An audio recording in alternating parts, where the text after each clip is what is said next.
Hello guys, आप देख रहे हैं यूनिकॉर्न नेटवर्क 99। ये कहानी है सुनसान रोड पर कोई आवाज दे तो रुकना मत। ये कहानी है आदित्य की। ये बात सन 2011 की है, जब बहुत तेज बारिश हो रही थी। दोस्तों, जब मैं ऑफिस से काम करके निकल रहा था, मैं अपनी कार के अंदर बैठकर काफ़ी डर रहा था, क्योंकि बिजली इतनी तेज कड़क रही थी जिससे मुझे डर लग रहा था। गाड़ी चलाते हुए अपने घर की तरफ चलता जा रहा था, तभी अचानक से जोरदार बिजली चमकती है, जिससे मैं और डर गया था। मौसम खराब होने की वजह से ज़्यादातर लोग इस रास्ते पर सफ़र नहीं करते थे, और मैं न चाहकर भी इसी रास्ते पर अपनी गाड़ी ड्राइव कर रहा था। मैं इतना डरा हुआ था कि मैंने गाड़ी की स्पीड और तेज कर दी। बारिश इतनी तेज थी कि सामने साफ देखना मुश्किल था। तभी मेरे घर से कॉल आता है। कॉल रिसीव करने के बाद मैं कॉल कट करने ही वाला था कि एक जोरदार आवाज़ आती है। मैं तभी गाड़ी के ब्रेक मारने की कोशिश करता हूँ। गाड़ी के ब्रेक लग जाते हैं और गाड़ी वहीं थम जाती है। ड्राइविंग सीट पर ही मैं छटपटा गया, और तभी मुझे एहसास हुआ। मुझे लगा कि मेरी गाड़ी का टायर पंचर हुआ है, या फिर मेरी गाड़ी किसी बाइक या गाड़ी से टकरा गई है। मैंने गाड़ी को ब्रेक लगाया, ना चाहकर भी गाड़ी से मुझे उतरना पड़ा। मैंने देखा कि मेरे आगे का टायर पंचर हो चुका है। गाड़ी के आगे का टायर पंचर हो चुका था। इस बात को देखकर मुझे बहुत गुस्सा आया, क्योंकि एक तो ये रास्ता सुनसान था और गाड़ी ने भी धोखा दे दिया था। ये सभी चीज़ें मेरे दिमाग में चल रही थीं। मैं वापस गया और मैंने गाड़ी की डिक्की खोली।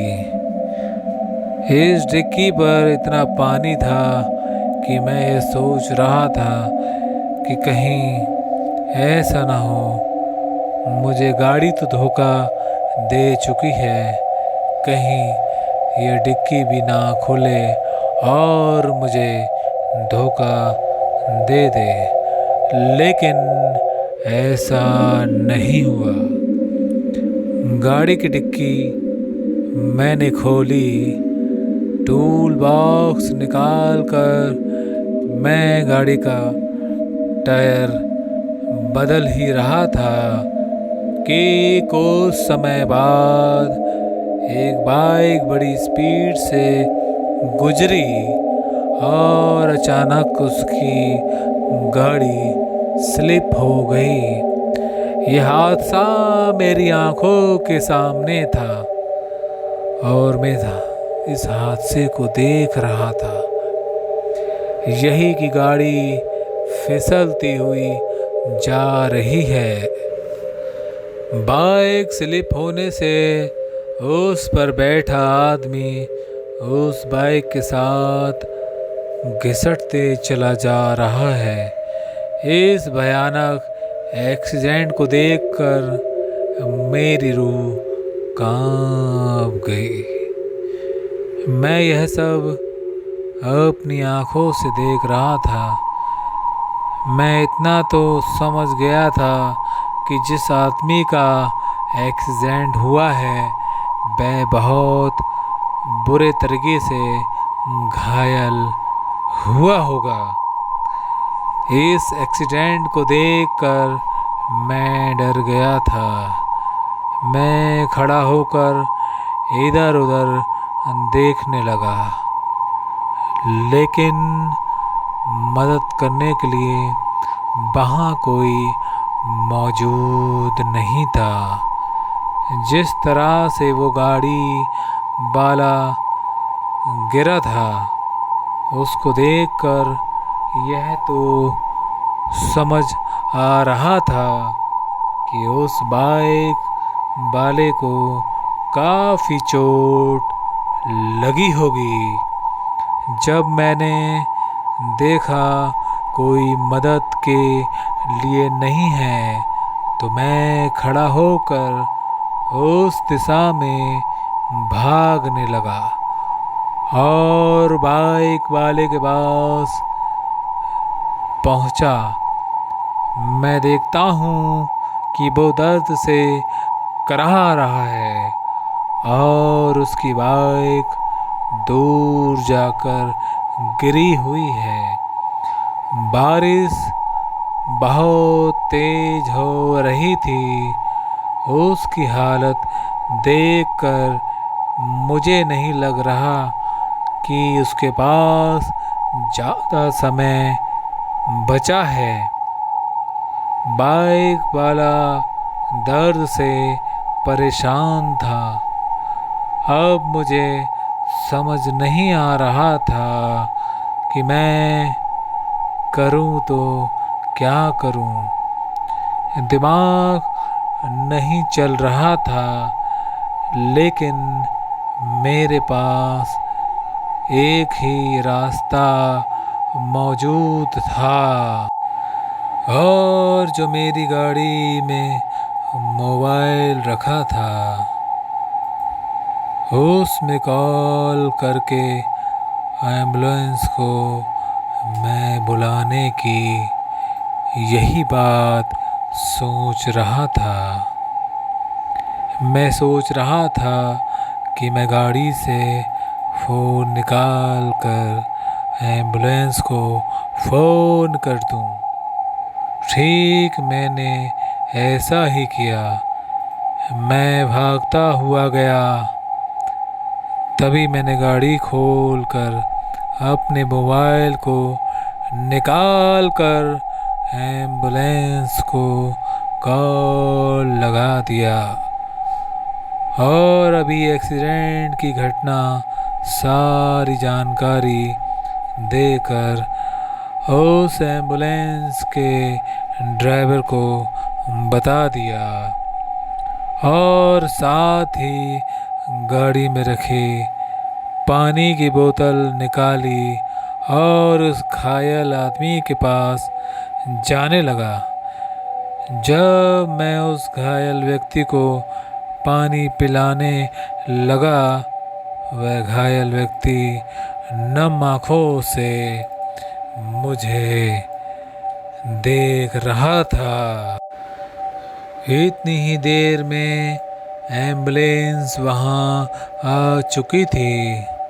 एम्बुलेंस में उठाकर उस शरीर को हमने रख दिया था। इन एम्बुलेंस वालों को देखकर बड़ा ही मुझे अजीब लग रहा था, क्योंकि एम्बुलेंस वाले और एम्बुलेंस वालों की तरह नहीं लग रहे थे। एम्बुलेंस वालों की आंखें लाल चमक रही थीं। ऐसा लगता है जैसे कहीं रातों के सोए नहीं हैं ये एम्बुलेंस वाले। ये एम्बुलेंस वालों की तरह जो नॉर्मल एम्बुलेंस वालों की जैसे होते हैं वैसे नहीं लग रहे थे। इनके बात करने का तरीका भी काफ़ी अजीब लग रहा था। एम्बुलेंस वालों का यह बर्ताव कई सवाल मेरे मन में ला रहा था, लेकिन मैंने इन बातों पर ध्यान नहीं दिया। मैंने सोचा कि रात का वक्त है, शायद इसलिए एम्बुलेंस वालों का बर्ताव ऐसा हो। लेकिन जब एम्बुलेंस वाले गाड़ी स्टार्ट करके जा रहे थे तो मेरी नज़र गाड़ी की नंबर प्लेट पर पड़ी। मैंने देखा कि गाड़ी पर नंबर प्लेट नहीं है, बल्कि इसमें नाम जो लिखा है वो नाम था मौत का सफ़र। मैं काफ़ी हैरान था। मुझे समझ नहीं आ रहा था कि कोई ऐसा क्यों लिखेगा। मुझे कुछ समझ नहीं आ रहा था कि आखिर ऐसा लिखने के पीछे क्या लॉजिक होगा, क्योंकि रात का सफ़र था। मैंने सोचा ये रात का सफ़र है, शायद मेरा वहम होगा। मैं इतना थक गया था कि कुछ समझ नहीं आ रहा था। लेकिन एक बात तो साफ है, जब व्यक्ति को परेशानी होती है और व्यक्ति थका होता है तो उसे वो भी दिखाई देता है जो अजीब होता है। चलते हुए मैंने इस हकीकत को समझ लिया था। बाइक से एक्सीडेंट हुआ था, उसको उठाकर मैंने वहीं कर दिया था। मैं अपनी गाड़ी के टायर को बदलने लगा। बारिश रुकने का नाम नहीं ले रही थी। मैं टूल बॉक्स को गाड़ी की डिक्की में रखने वाला था कि तभी मुझे एक गाड़ी फिर से आती दिखाई देती है। गाड़ी मेरे करीब आ गई तो मैंने देखा कि कोई गाड़ी नहीं है, ये तो एक एम्बुलेंस है। एम्बुलेंस वाला गाड़ी रोककर मुझसे पूछता है, भाई साहब, यहाँ किसी का एक्सीडेंट हुआ है क्या? मैं उससे बताता हूँ कि हाँ। यह बात सुनकर वह पूछता है, क्या फ़ोन आपने किया है उस एम्बुलेंस के लिए? उस एम्बुलेंस की बात सुनकर मैं हैरान था। मानो पैरों के नीचे जमीन नहीं रही थी। थोड़ी देर के लिए मैं सदमे में था।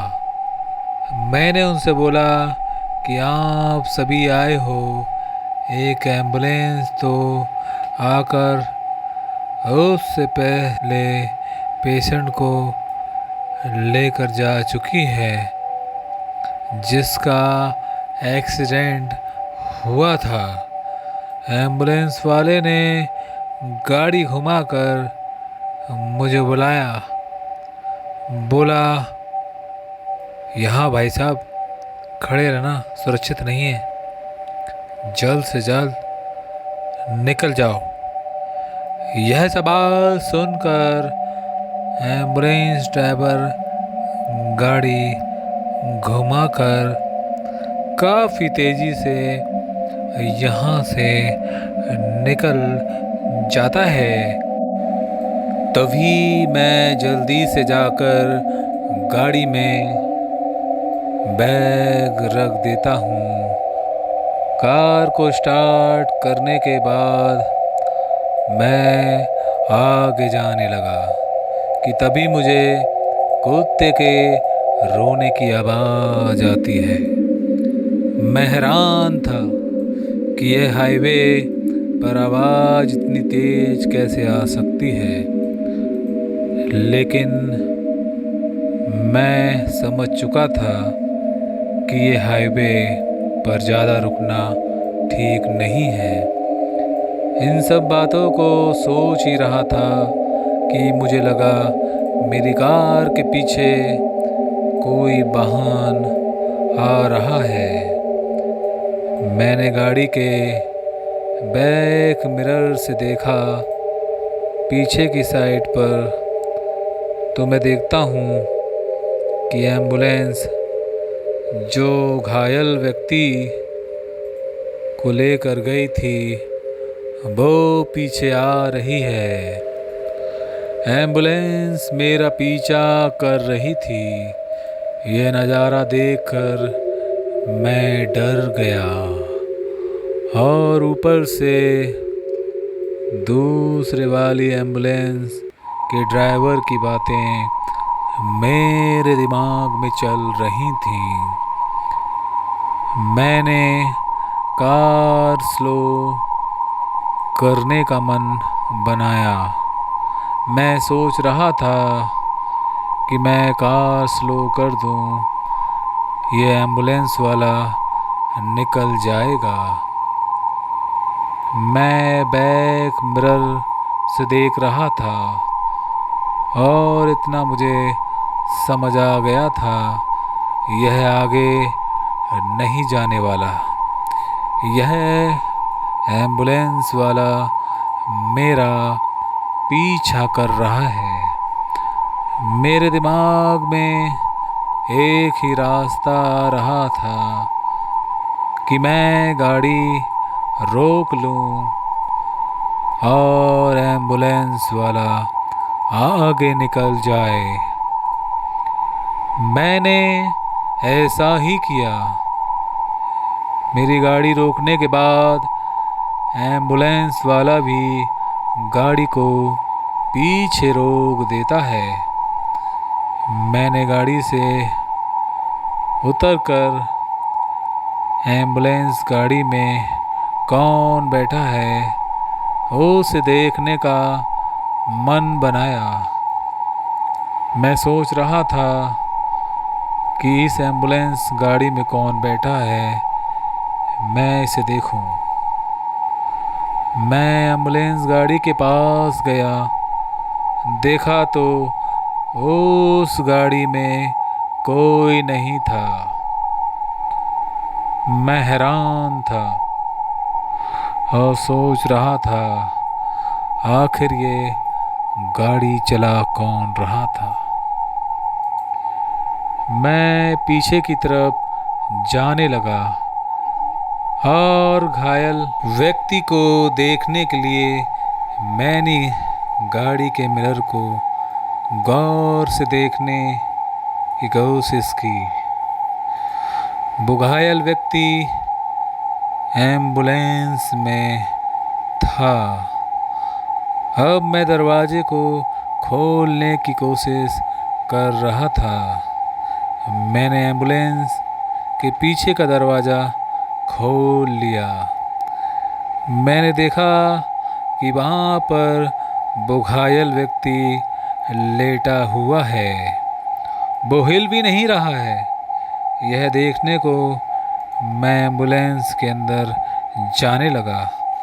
ऐसा नज़ारा देखकर मेरी चीख निकल गई। मैं गिर पड़ा क्योंकि घायल व्यक्ति का चेहरा नज़र नहीं आ रहा था, जबकि मैंने उसका चेहरा ठीक से देखा था। मेरी नज़र घायल व्यक्ति के पेट पर पड़ी। मैंने देखा कि उसकी आंतें बाहर हैं। ऐसा देखकर मेरे पैरों के नीचे ज़मीन खिसक गई। मैं हैरान था, सब समझ रहा था, लेकिन इस वाक़ये को देखकर मैं कुछ जान नहीं पा रहा था। मैं समझ नहीं पा रहा था क्या करूं।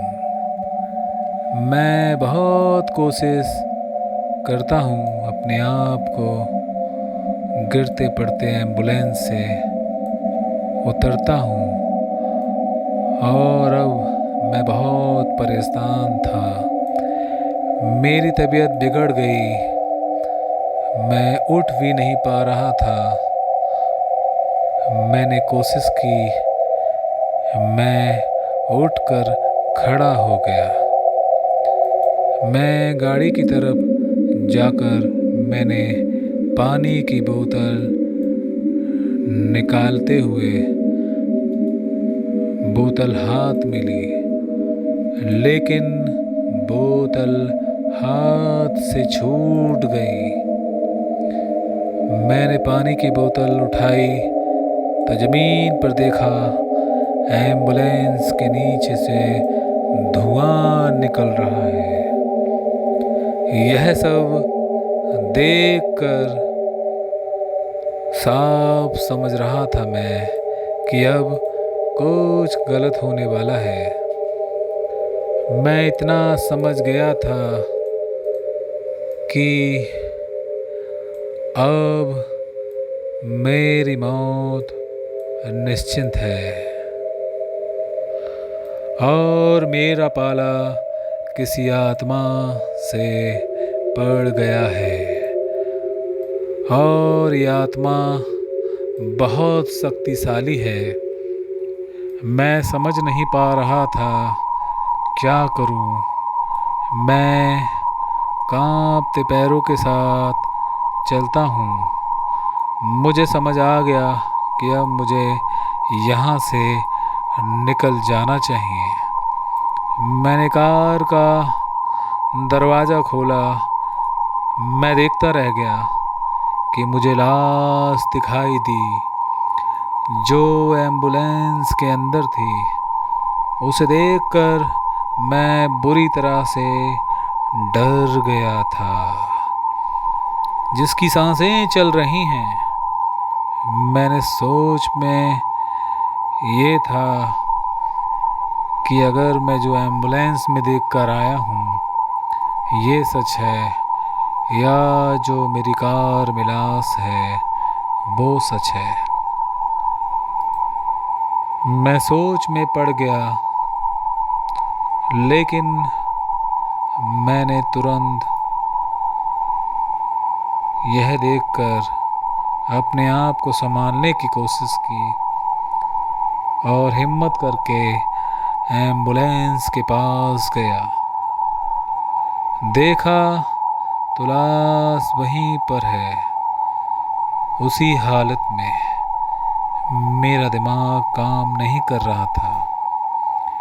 मैं समझ चुका था कि अगर मैं यहाँ ज़्यादा देर रुका तो आज मैं बच नहीं पाऊँगा।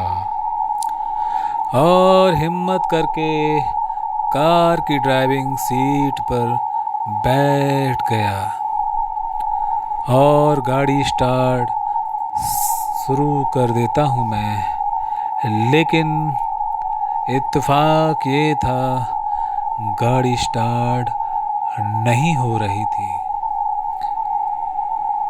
मैं कार के बैक मिरर से देखता हूँ कि दो परछाई मेरी कार की तरफ बढ़ती चली आ रही हैं। मैं गाड़ी को लगातार स्टार्ट करने की कोशिश कर रहा था। जैसे ही परछाइयाँ मेरी कार के पास पहुँची, मेरी कार स्टार्ट हो जाती है और मैंने कार को रेस देना शुरू कर दिया था। परछाइयाँ कार चलने के बाद बहुत दूर रह गईं। मैंने चैन की सांस ली, लेकिन मुझे नहीं पता था कि ये मेरा पीछा नहीं छोड़ेगी। मैंने बैक मिरर से देखा तो एम्बुलेंस मेरे पीछे आ रही है। मैं डर गया। मैंने अपने आप को संभाला और गाड़ी को सावधानी पूर्वक चलाने लगा। कुछ समय गाड़ी पर कोई पीछे से टक्कर मारता है। मैं अब डर गया था कि अब क्या होगा। मैंने स्पीड और बढ़ा दी। आगे आकर मैं देखता हूँ एक रोशनी है। मैं समझ गया कि अब मैं चौराहे पर आने वाला हूँ। मेरे दिमाग में इतना था कि मैं जल्द से जल्द चौराहे पर आ जाऊँ। आगे आकर देखता हूँ कि चौराहे पर लाइट जल रही थी। इससे मुझे पूरा विश्वास हो गया कि मैं चौराहे के नज़दीक हूँ। मेरी कार थोड़ी और आगे बढ़ती है और देखता हूँ पुलिस के सिपाही चौराहे पर मौजूद हैं और अब मैं थोड़ा सुरक्षित महसूस कर रहा था। मैंने बैक मिरर में देखा, वो एम्बुलेंस वापस लौट रही थी। मैंने मौत को इतना करीब से देखा। आज ये हादसा याद करके मैं डर जाता हूँ। कहानी अच्छी लगी हो तो लाइक, शेयर, कमेंट करें। ऐसी रोचक कहानी सुनने के लिए सब्सक्राइब करें और बेल आइकॉन को दबाना बिल्कुल ना भूलें। आज के लिए बस इतना ही। फिर मिलते हैं। नमस्कार।